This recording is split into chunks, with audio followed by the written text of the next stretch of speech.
Hi hello good morning. ಇವತ್ತು ಬೆಳಗಿನ ಬ್ರೇಕ್‌ಫಾಸ್ಟಿಗೆ beetroot ಪಲ್ಯ ಮತ್ತು ನೀರು ದೋಸೆನ ಪ್ರಿಪೇರ್ ಮಾಡ್ಕೊಂಡಿದ್ದೆ.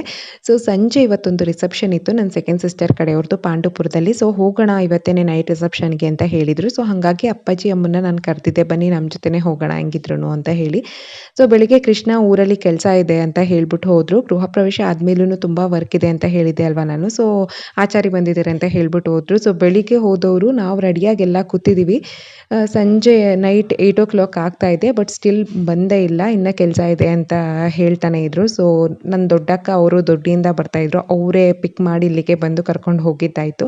ಸೊ ನಾನು ಹೇಳೋದೇನಂತಂದರೆ 2 ವರ್ಷದಿಂದ ಇವರು ಮನೆ, ಮನೆ, ಮನೆ ಅಂದ್ಕೊಂಡು ಮನೆ ಕಡೆನೇ ಇದು ಮಾಡ್ತಾರೆ. ಇರ್ಬೇಕು ಅದೂ. ಬಟ್ ನಮಗೆ ಕೊಡುವಂಥ ಟೈಮು, ಫ್ಯಾಮಿಲಿಗೆ ಕೊಡುವಂಥ ಟೈಮು, ಆ ಟೈಮ್‌ಗೆ ಅವರಿಗೆ ಕೊಡಲೇಬೇಕಲ್ವಾ? ಇದು ಇಟ್ ಹರ್ಟ್ಸ್ ಅನ್ನೋ ಥರ ಆಗುತ್ತೆ. ಏನೋ ಗೊತ್ತಿಲ್ಲ, ಇದನ್ನು ಶೇರ್ ಮಾಡಬೇಕಂತ ಅನ್ನಿಸ್ತು. ಹಾಗಾಗಿ ಶೇರ್ ಮಾಡಿಕೊಂಡೆ. ಸೊ ಮದುವೆ ಎಲ್ಲ ಮುಗಿಸ್ಕೊಂಡು ಬಂದು ಬೆಳಗಿನ ಬ್ರೇಕ್‌ಫಾಸ್ಟಿಗೆ ಬಿಸಿಬೇಳೆ ಬಾತ್ ಮಾಡೋಣ ಅಂತ ಹೇಳ್ಬಿಟ್ಟು ನೈಟೇ ಎಲ್ಲ ತರಕಾರಿ ಹೆಚ್ಚಿಟ್ಕೊಂಡೆ. ಸೊ